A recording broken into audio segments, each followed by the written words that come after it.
पढ़ो पढ़ो पढ़ो पढ़ो पढ़ो। अरे क्या पढ़ो? सीबीएसई क्लास 10 मैथमेटिक्स के चैप्टर नंबर 5 अरिथमेटिक प्रोग्रेशन की एक्सरसाइज 5.4 के क्वेश्चन नंबर 1 को पढ़ो। Hello everyone, my name is Shivika and I am studying in class 10th। आज के इस वीडियो के अंदर हम एक्सरसाइज 5.4 के क्वेश्चन नंबर 1 को सोल्व करेंगे। तो चलिए शुरू करते हैं। और हाँ, एक और जरूरी बात, एक्सरसाइज 5.4 जो है वो आपकी ऑप्शनल है, यानी एग्जामिनेशन पॉइंट ऑफ व्यू से इंपॉर्टेंट नहीं है। लेकिन हाँ, यहाँ पे कुछ 5 सवाल दिए गए हैं तो उन्हें भी सोल्व करके तो देखेंगे कि भैया और क्या क्या चीजें हैं जिससे कि एपी के क्वेश्चंस बन सकते हैं। और हाँ, इन 5 सवालों के इर्द गिर्द 11th क्लास की एपी भी घूमती है, तो ध्यान से देखिएगा इन क्वेश्चंस को। तो यहाँ पे सबसे पहला क्वेश्चन क्या है, Which term of the AP 121, 117, 113 and so on is its first negative term? देखो भाई यहाँ पे कहना क्या चाह रहा है। So my dear friends, जिसने की शर्म उसके फूटे कर्म, जिसने की शर्म उसके फूटे कर्म, यहाँ हमें पता करनी है पहली नेगेटिव टर्म। मतलब ये यहाँ आपको एक एपी दी गई है, एपी मतलब अपनी अरिथमेटिक प्रोग्रेशन की सीरीज। सो ये नंबर सबका कैसी एपी है, ये होगी 121, 117, 113, कम होते जा रहे हैं नंबर्स, मतलब डिक्रीजिंग एपी है, राइट। सो हमें ये बताना है कि इसे कम होते होते होते होते, अभी तो पॉजिटिव इंटीजर्स चल रहे हैं ना, तो कब जाके पहली नेगेटिव टर्म आएगी, यानी 18वीं टर्म नेगेटिव होगी क्या, 19वीं टर्म नेगेटिव होगी, अच्छा 20वीं हो सकती है, क्या पता 15वीं टर्म हो। तो हमें यही पता करना है कि कौन सी टर्म यहाँ पे नेगेटिव है। तो भाई साहब पता कैसे करेंगे? तो माय डियर फ्रेंड्स, सबसे पहले तो जो चीजें हमें दी गई है ना उन्हें लिख लेंगे। तो चलिए यहाँ पे लिख लेते हैं। सबसे पहले हम यहाँ पे लिखेंगे हमारी एपी की सीरीज, कि भैया सीरीज हमें दी गई है 121, 117 एंड 113 एंड सो ऑन, ये चलता जा रहा है, राइट। अब कुछ चीजें जो हमें चाहिए होती हैं, अब जैसा मैंने कहा कि हमें nth टर्म पता करनी है, वी डोंट नो ना आगे कौन सी टर्म पे पहली नेगेटिव टर्म आएगी।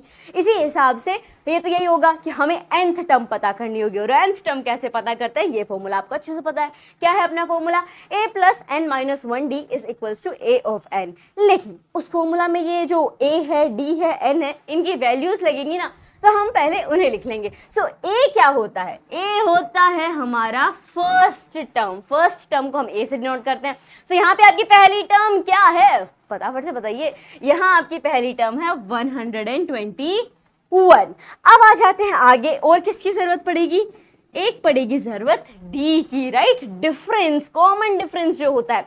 सब कहोगे यहाँ पे तो कॉमन डिफरेंस गिवन ही नहीं है, अब हम क्या करेंगे? अरे तो दिया नहीं गया पर एपी तो दी गई है ना। सो आपको अच्छे से पता है कि एपी के अंदर से अगर एपी दे दी गई हो तो वहां से कॉमन डिफरेंस कैसे निकालना है। अगली टर्म में से पिछली टर्म को माइनस कर देना है। अगली टर्म है अपनी यहाँ पे 117 यानी 117, पिछली टर्म है 112, 117 में से 112 को घटा देंगे। एक और इंपॉर्टेंट चीज, जब भी सीरीज डिक्रीजिंग होगी तो हमारा जो डिफरेंस होगा, कॉमन डिफरेंस, वो भी नेगेटिव होगा, माइनस में होगा। यानी यहाँ पे क्या आ जाएगा, 117 यहाँ पे आपके पास है, इसमें से 121 घटाना है, ठीक है। तो जब 121 में से आप 117 को उड़ा दोगे तो आपके पास 4 बच जाएगा। लेकिन हमें साइन माइनस का यहाँ पे लगाना होगा, बिकॉज यहाँ पे तो हमने नॉर्मल सब्ट्रैक्शन कर लिया कि 121 में से 117 हटा दे, लेकिन असल में तो हम 117 में से 21 हटा रहे थे। सो ये चीज़ें थोड़ी ध्यान में रखनी है। अब ये अपना डिफरेंस निकल के आ गया। आप कहोगे नंबर ऑफ टर्म्स, जनाब वही तो पता कर रहे हैं कि कौन सी टर्म है जो पहली नेगेटिव टर्म होगी। सो यहाँ पे n हम पता करने वाले हैं, तो इस पे क्वेश्चन मार्क लगा देते हैं। नाउ अब कहोगे तो आसान सा हो गया, ये तो a of n = में लगाएंगे। ठहरिए, आपका जो फॉर्मूला है that a of n = a + में n-1d, इससे आप nth टर्म पता कर सकते हो, राइट। लेकिन हमें कैसी टर्म चाहिए, कैसी, हमें चाहिए पहली नेगेटिव टर्म। हमें वैसे तो हमारे पास पूरी सीरीज है, हम सब निकाल लें, आगे की टर्म्स निकाल लें, भैया दिक्कत तो ये है कि पहली नेगेटिव टर्म चाहिए। ऐसे ही कोई भी चलती फिरती टर्म नहीं पता करनी हमें, क्योंकि वो कैसे पता करेंगे। सो पहले तो आप ये बताओ कि नेगेटिव नंबर्स आते कब है, कब आते हैं? 0 के नीचे के सारे नंबर्स नेगेटिव ही होते हैं। ये तो हमने इंटीजर का चैप्टर जब शुरू हुआ था ना तभी पढ़ लिया था। एग्जैक्टली, यानी 0 के नीचे जितने नंबर्स होंगे, 0 के नीचे आएंगे -1, -2, -3, -4, ये सारे के सारे नेगेटिव होंगे, 0 से ऊपर वाले सारे के सारे पॉजिटिव होंगे तो उन्हें हम पॉजिटिव इंटीजर बोलते हैं, नीचे वालों को हम नेगेटिव इंटीजर बोलते हैं, 0 के नीचे वालों को। सो यहाँ पे भी अगर आप नोटिस करोगे तो आपको तो नेगेटिव इंटीजर ही चाहिए, आई मीन नेगेटिव टर्म ही चाहिए। तो इसका मतलब ये है कि आपकी जो भी nth टर्म हो, जो भी हो, वो लेस देन 0 होगी, राइट?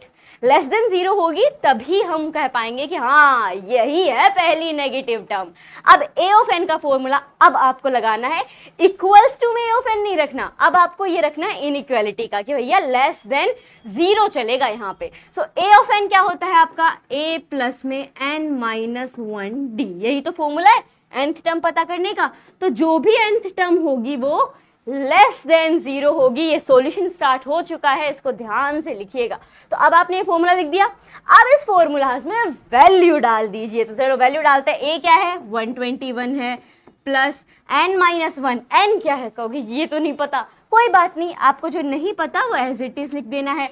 d क्या है -4 गिवन है, तो ये आ जाएगा आपका -4, ये पूरा का पूरा लेस देन 0 चलेगा।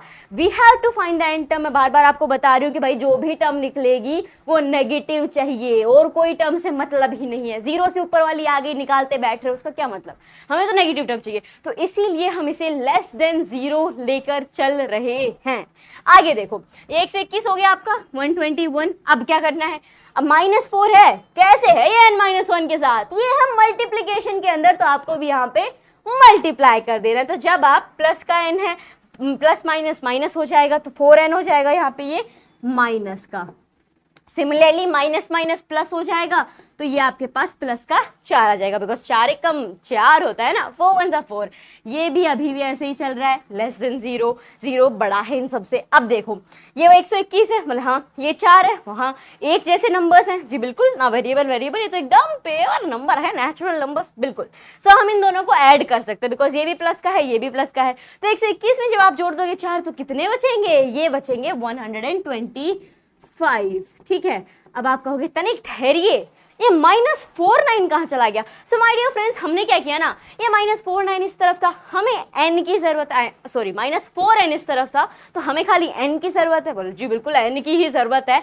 तो क्या करेंगे ना, n को अलग से ले लेंगे, यानी -4n को हम उस तरफ शिफ्ट कर देंगे। तो चूंकि ये यहाँ पे माइनस में है, उधर जाएगा तो ये प्लस का 4n हो जाएगा। अब कहोगे ठहरो, ये काम तो हम तब करते हैं जब इक्वेशन हो, यानी इक्वल टू का साइन होता है। यहाँ पे तो इनइक्वालिटी चल रही है, तो इसीलिए तो एक्सरसाइज 5.4 आपके लिए ऑप्शनल है, क्योंकि ये जो सारे रूल्स हैं इनइक्वालिटी के रूल्स, ये 11वीं क्लास में 11th क्लास में जाके हमें पढ़ने होंगे, अभी इनका कोई काम नहीं है। और तब फिर भी 5.4 में इन रूल से आपको फेमिलियर करवाने के लिए इस तरीके का सवाल दे दिया गया है। सो एक चीज़ अभी देख लो कि जैसे हम इक्वेशन में करते हैं, ऐसे ही इनइक्वालिटी में भी होता है कि अगर इनइक्वालिटी है तो भी आप एक साइड से दूसरे साइड टर्म को भेज सकते हो और उसका भी साइन चेंज होगा, ठीक है। ये इनइक्वालिटी में भी चलता है, एक बेसिक सा रूल है, इसीलिए आपके 5.4 इंपॉर्टेंट नहीं है। अब देखो आगे, आपका ये हो गया 4n। अब क्या करना है, हमें सिर्फ n की जरूरत है। हाँ 4 बेचारा इसके साथ ऐसे ही घूमे जा रहा है फ्री फंड के अंदर, एक के साथ एक फ्री। हाँ तो क्या करेंगे, इस 4 को वापस इधर बुला लेंगे। तो अब ये कैसे आएगा, यहाँ पे आपका 125 है, चूंकि 4 वहां पे मल्टीप्लीकेशन में है, अब इधर आएगा तो वो डिवीजन के अंदर आएगा। सो ये आ गया आपका 4। अब देखो जो हमारी नंबर ऑफ टर्म, आप देखो 0 जा चुका है, n आ चुका है। अब जो भी काटा पीटी हम करेंगे तो वो जो है n नंबर, हमारी जो n क्या होता है, नंबर ऑफ टर्म, तो हमारी नंबर ऑफ टर्म यहाँ जो भी वैल्यू आएगी उससे बड़ी होनी चाहिए। यही तो हम यहाँ शो कर रहे हैं, that n is greater than 125/4। तो अब 125/4 को कर लेते हैं सोल्व, तो ये कितना बार चला जाएगा, ये अपना जाएगा 31.25।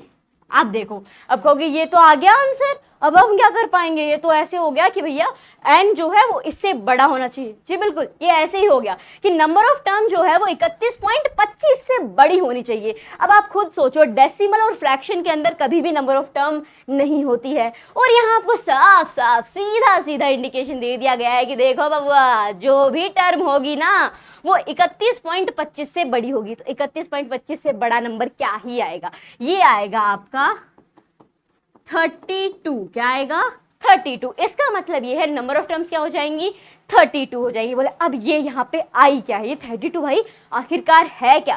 सो माय डियर फ्रेंड्स, सर्दी, गर्मी, बारिश, वसंत और पतझड़ है ऋतु। सर्दी, गर्मी, बारिश, पतझड़ और वसंत है ऋतु। हमारी पहली नेगेटिव टर्म होगी 32, यानी जो 32वें नंबर की टर्म होगी ना वो नेगेटिव होगी। तो भाई अब हम इसे कैसे लिखेंगे? अब हाँ, कुछ लोग सोचेंगे कि क्या हम ए ऑफ एन की वैल्यू भी निकालें। सो माय डियर फ्रेंड्स, आपको यहाँ पे बिल्कुल भी नहीं कहा गया है कि ये बताओ कि वो टर्म क्या है। आपसे पूछा है कौन सी टर्म है, 5वीं है, 6ठी है, 7वीं, तो आपने पता कर दिया 32वीं टर्म है, 32nd टर्म। अब यहाँ पे कोई भी मैंडेटरी चीज नहीं है कि आप ये भी पता करो कि वो पहला नंबर नेगेटिव होगा क्या, बट अगर हाँ आपको करना है तो आप पता कर सकते हो। और जो पता कर ही रहे हो, करोगे कैसे? एन की वैल्यू इस फॉर्मूला में पुट कर देनी है, ठीक है, और आपका ए ऑफ एन निकल के आ जाएगा। सो पता कर रहे हो? सो do let me know the answer in the comment box. इसे पता कीजिए और कमेंट बॉक्स में मुझे बताइए कि क्या आंसर आपका आया है। फिलहाल यहाँ पे आते हैं भैया कंक्लूजन क्या लिखे। सो देखो कंक्लूजन में आपको यहाँ लिखना होगा that therefore the first negative term of the series of this series mention कर देना कि भाई इस सीरीज की बात कर रहे हैं, इज 32nd टर्म, ठीक है। 32वीं टर्म जो है वो पहली नेगेटिव टर्म होगी। और इसी के साथ 5.4 का क्वेश्चन नंबर 1 हो गया है समाप्त। मुझे उम्मीद है आपको ये सॉल्यूशन अच्छे से समझ में आया होगा। समझ में आया ना? अगर समझ में आ गया हो तो इस वीडियो को लाइक कर दीजिए, और अगर समझ में नहीं आया तो आप एक काम कर सकते हो, आपको क्या चीज़ है जो समझ में नहीं आई वो कमेंट बॉक्स में आप मुझसे पूछ सकते हो, और क्या क्या चीज़ें हैं जो मुझे इंप्रूव करनी है। So do let me know your opinion in the comment box, and yeah don't forget to share this video with your friends. We will meet in the next video. Till then take care, bye bye.